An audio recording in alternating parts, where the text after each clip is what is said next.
আবু হুরায়রা রাদিয়াল্লাহু আনহু থেকে বর্ণিত, নবী করিম সাল্লাল্লাহু আলাইহি ওয়াসাল্লাম বলেছেন, গত রাতে একটা অবাধ্য জিন হঠাৎ করে আমার সামনে প্রকাশ পেল।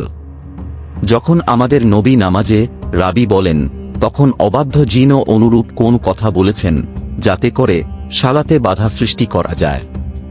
অবাধ্য জিন কিন্তু ভুলে গিয়েছিল আল্লাহ আমাদের প্রাণের নবীকে অনেক ক্ষমতা দিয়েছিলেন।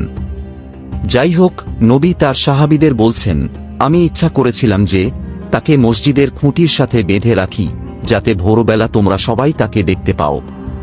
কিন্তু তখন আমার ভাই সুলাইমান আলাইহিস সালাম এর উক্তি আমার স্মরণ হল।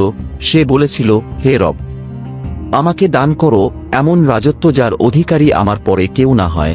সেজন্য আমাদের নবী সাল্লাল্লাহু আলাইহি ওয়াসাল্লাম পরবর্তীতে সেই শয়তানটিকে অপমানিত অবস্থায় তাড়িয়ে দিলেন।